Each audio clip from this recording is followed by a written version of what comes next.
और आज हम आप पहुंचे हैं विधानसभा क्षेत्र मंडावर के अंदर। और हम यहाँ पर अलवर लोकसभा चुनाव नज़दीक है, इसी चीज़ को मद्देनज़र रखते हुए यहाँ पर आज हमारी टीम आके पहुंची है। तमाम जानकारियों से हम आपको अवगत कराएंगे कि वर्तमान में यहाँ पर क्या पोजीशन बनी हुई है। अगर हम इधर भाजपा की तरफ देखें तो भूपेंद्र यादव है, और कांग्रेस की तरफ देखें तो भाई ललित यादव है। दोनों में बीच में कांटे की टक्कर है, किसकी होगी हार किसकी होगी जीत, तमाम जानकारियों से मैं आपको अवगत कराऊंगा। इस वीडियो के साथ बने रहिएगा। वीडियो को ज़्यादा से ज़्यादा शेयर करते रहें। चैनल पर नए हैं तो कृपया चैनल को कर दें सब्सक्राइब, ताकि इस तरह की तमाम जो लेटेस्ट खबरें डाल रहे हैं उनका नोटिफिकेशन आप सभी तक पहुँच सके। क्योंकि क्षेत्र अब विकास का है। हमें भी पता है कि भारतीय जनता पार्टी आज सबसे बड़ी पार्टी है, और आपको कन्फर्मली पता है कि भारतीय जनता पार्टी आ रही है। तो आपको विपक्ष का काम क्या होता है? विकास का तो नहीं होता। कुछ गलत हो रहा है तो उसके लिए धरना प्रदर्शन करना, रोकना, सिर्फ इतना ही कर सकता है। लेकिन जो सत्ता में रहती है पार्टी, विकास तो वही करेगी। तो हमारे यहाँ के सभी युवा, सारे जितनी भी जनता जनार्दन है, सबको भली भांति पता है कि हमें विकास की तरफ जाना है, और विकास पुरुष के नाम पे हमें भूपेंद्र यादव जी मिले। इसलिए चुनाव में कोई किसी तरीके किंतु परंतु नहीं है। भूपेंद्र यादव जी बहुत अच्छे वोटों से जीत रहे हैं। भूपेंद्र आ रही है, इस पर क्या कहेंगे आप? साहब, हमारा तो पूरा क्षेत्र अहीरवाल है। हम अगर हरियाणा राजस्थान को हटाएं तो ये हमारी जो बेल्ट है, ये पूरी अहीरवाल बेल्ट है। तो इस अहीरवाल बेल्ट से जब हम सब आते हैं तो ये जलालपुर ज़्यादा दूर नहीं, जमालपुर यहाँ से नज़दीक ही है। तो उसमें बाहर का अंदर का तो कोई वो है ही नहीं। कैंडिडेट बदला गया भारतीय जनता पार्टी की तरफ से। पहले बाबा बालकनाथ थे जी, अब भूपेंद्र यादव जी आए। कैंडिडेट बदलने का कारण क्या था? अब देखो, ये तो आला कमान ऊपर से शीर्ष नेतृत्व तो करता है। इतना तो हमें नहीं पता कि क्यों बदला गया। लेकिन शायद बाबा बालकनाथ जी ने विधानसभा का चुनाव लड़ा था तिजारा का, तो उसके बाद बैक टू बैक दो चुनाव तो थोड़े से बिल्कुल नज़दीक दो टाइम रह गया। तो हो सकता है भूपेंद्र यादव जी इसीलिए भेजे। अभी भूपेंद्र यादव जी मोदी जी की गारंटियां लेके आए हैं, उनका प्रचार कर रहे हैं। अगर हम मुंडावर की बात करें तो मुंडावर के अंदर ना तो बस है और ना ही स्टैंड है। अनुमानित रूप से यहाँ पर बस रुक जाती है और उसे ही बस स्टैंड मान लिया जाता है। तो बस स्टैंड का मुद्दा है, वो आप रखोगे या नहीं रखोगे उनके सामने? अब हमारे तो मुंडावर के बहुत मुद्दे हैं, और हम उन मुद्दों पे डिस्कस भी कर चुके हैं और आगे रखेंगे भी, क्योंकि हमें एक विकास पुरुष मिला है। हम तो ज़्यादा से ज़्यादा अपने विकास की बात करेंगे। भूपेंद्र यादव अगर अलवर से जीत जाते हैं, उसके बाद मुंडावर के लिए, क्योंकि आप एक समाज सेवी हैं, तो इसलिए ये सवाल महत्वपूर्ण हो जाता है कि मुंडावर में कौन कौन से विकास कार्य आप कराएंगे भूपेंद्र यादव जी से?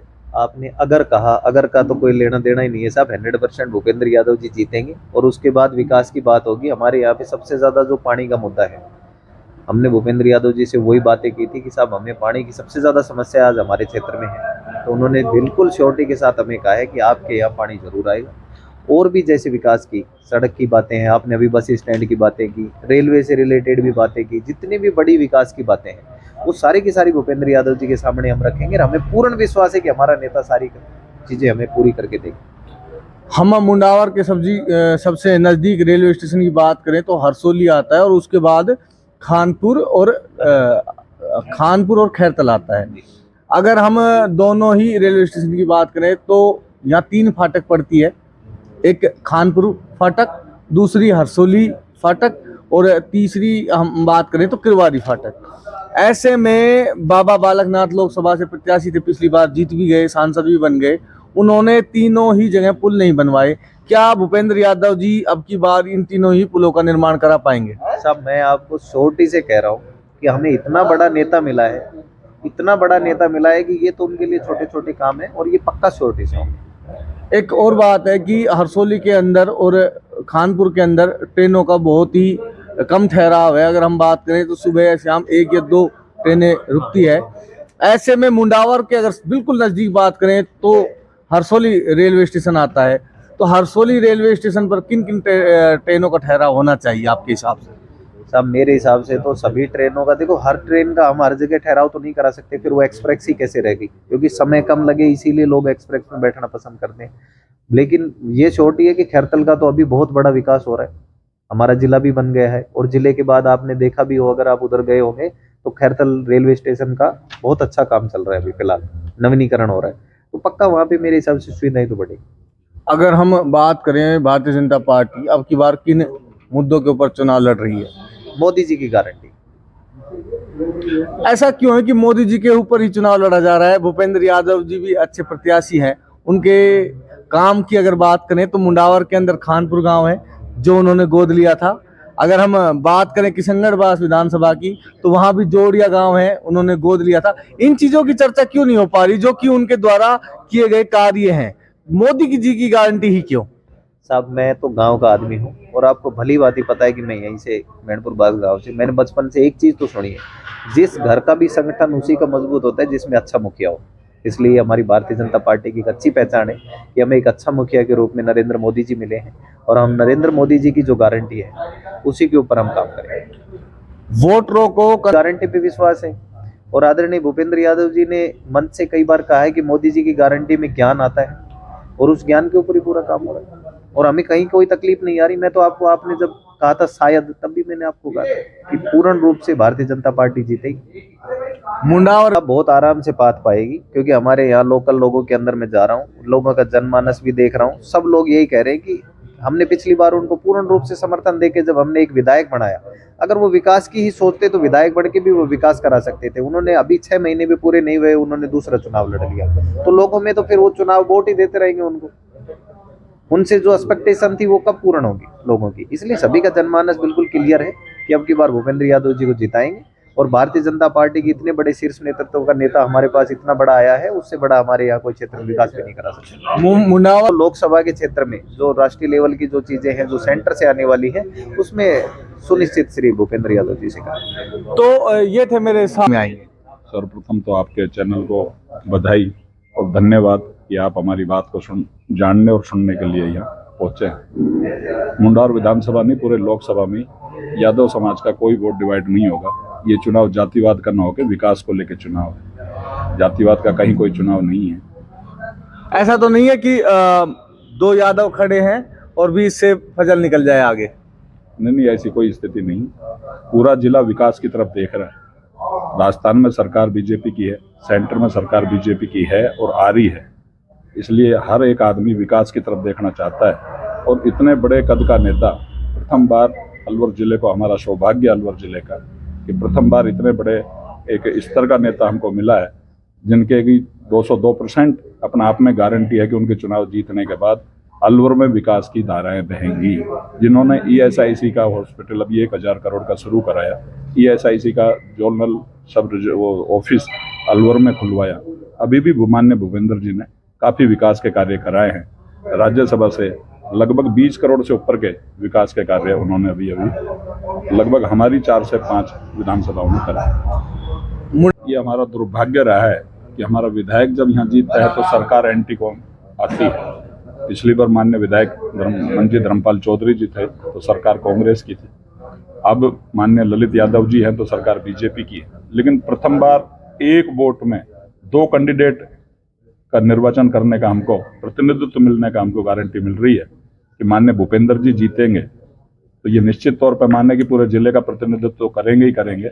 मुंडावर में हमारा विधायक के तौर पे भी वो एक प्रतिनिधित्व करेंगे क्योंकि सरकार बीजेपी की है, बीजेपी के कद्दावर नेता हैं, सेंटर में मिनिस्टर बनेंगे। तो हमारे क्षेत्र में हमको जो एंटी विधायक चुनने का जो मलाल रह जाता है, भूपेंद्र जी के जीतने से ये मलाल खत्म हो जाएगा।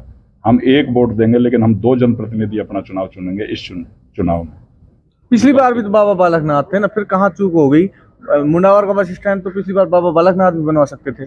बालकनाथ जी ने काफ़ी काम कराया है, महंत बालकनाथ जी ने, लेकिन सरकार कांग्रेस की थी, अड़ंगे लगे। JJM की योजनाएं महाराज जी ने काफ़ी प्रयास किए, उसके बावजूद भी हमारी 25% योजनाएं धरातल पे उतर पाई मुंडावर विधानसभा में, क्या पूरे अलवर जिले में ही। सरकार का बड़ा फर्क रहा। अब सरकार चूंकि बीजेपी की है, डबल इंजन की सरकार है, तो विकास की रफ्तार 202% बढ़ेगी। महाराज जी ने कहीं कोई कटौती नहीं करी विकास करने में या जनता के लिए संघर्ष करने में, और चूंकि दोनों जगह बीजेपी की सरकार है तो विकास हो। क्या सेंटर के जो मुद्दे हैं वही प्रभावी रहेंगे राजस्थान के जो अलवर लोकसभा क्षेत्र है, या यहाँ के जो स्थानीय मुद्दे हैं वो ज़्यादा प्रभावी है? देखिए, हर चुनाव का अपना एक मुद्दा होता है। पंचायत के चुनाव में पंचायत स्तर का मुद्दा होता है, विधानसभा के चुनाव में विधानसभा स्तर का मुद्दा होता है, और राष्ट्र के चुनाव में पूरे राष्ट्र का मुद्दा होता है। तो सर्वप्रथम राष्ट्रवाद राष्ट्र की नीतियाँ, राष्ट्र की रक्षा, राष्ट्र का विकास लोकसभा में मुद्दा होता है। उसके साथ साथ में क्योंकि डबल सरकार है, बीजेपी की सरकार है प्रदेश में, तो निश्चित तौर पर प्रदेश की सरकार से जो कुछ विकास यहाँ हो सकता है, जैसा अभी आपने कहा बस स्टैंड का अभाव है, निश्चित तौर पर आपकी बात से मैं सहमत हूँ और आश्वस्त भी हूँ कि माननीय भूपेंद्र जी के जीतने के बाद, मंत्री बनने के बाद हमको बाईपास भी मिलेगा, हमको बस स्टैंड भी मिलेगा और हमको यहाँ अच्छी से अच्छी सुविधाएं देखने को मिलेगी। क्या जो बहरोड से लेकर और खैरतल जो रास्ता है, इसके अंदर बसें बहुत कम हैं अगर हम बात करें, और मुंडावर के जो विधानसभा क्षेत्र हैं, अगर ग्रामीण अंचलों की बात करें तो पंचायत स्तरों के ऊपर भी अभी तक बस नहीं पहुंची है। देश को 77 वर्ष हो गए आज़ाद हुए, भारतीय जनता पार्टी की भी सरकार रही है, कांग्रेस की भी रही है। ऐसे में क्या अब की बार भूपेंद्र यादव जी जीत जाते हैं चुनाव, और यहाँ भी अगर हम बात करें तो राजस्थान के अंदर भारतीय जनता पार्टी की सरकार है, क्या अब की बार अगले आने वाले 5 सालों में प्रत्येक ग्राम पंचायत जो कि मुंडावर की है वो सरकारी बसों से जुड़ जाएगी या नहीं अब की बार? देखिए, भाजपा की सबसे बड़ी थॉट है सबका साथ, सबका विकास, सबका प्रयास। 2013 से 2018 में हमारे यहाँ 12 बसें बहरोड से और खैरतल के लिए चलती थी, लेकिन 18 में सरकार चेंज होने के बाद हमारे विधायक माननीय मंजीत धर्मपाल चौधरी जी जीते, तो कहीं ना कहीं कांग्रेस वालों ने एक द्वेषतापूर्ण नीति से उन बसों को घटा के 4 की पोजीशन पे ला दिया। और अब निश्चित तौर पे बीजेपी का एक सिस्टम है कि सबका विकास। अब सरकार आई है, सरकार अभी रनिंग करेगी जुलाई में आचार संहिता हटने के बाद। हम आश्वस्त हैं कि 202% हमको हमारी पुरानी 12 बसें कम से कम बहरोड से खैरतल के बीच में चलती हुई देखने को मिलेगी। तो ये बनाम ललित यादव चुनाव हो चुका है, बाहरी बनाम स्थानीय चुनाव हो चुका है, ऐसा जनता कह रही है, तो कहाँ तक सच्चाई है? मैं आपके इस क्वेश्चन को सिरे से मानता हूँ, ये चुनाव बाहरी बसें स्थानीय नहीं है। माननीय भूपेंद्र का जन्म हरियाणा स्टेट में, जो कि हमारी सीमा से लगता हुआ उनका गाँव है। दूसरी बात उनकी पूरी शिक्षा दीक्षा पूरा अजमेर में हुआ, तो राजस्थान में पड़ता है। ABVP से उन्होंने छात्र संघ राजनीति स्टार्ट की, वो अजमेर से की, वो राजस्थान में पड़ता है। संगठन में यहाँ प्रभारी रहे। चुनाव में किसकी होगी हार और किसकी होगी जीत, तमाम जानकारियों से मैंने आपको इस मुंडावर क्षेत्र से आपको अपडेट करा दिया है कि यहाँ पर वर्तमान में क्या पोजीशन बनी हुई है, किसको देते हैं वोट, किसको करते हैं सपोर्ट। आज की वीडियो में बस इतना ही। हम आपको नेक्स्ट वीडियो में दोबारा मिलेंगे। तब तक के लिए आप अपना ख्याल रखिए, स्वस्थ रहिए, मस्त रहिए और मुस्कुराते रहिए। जय हिंद, वंदे मातरम।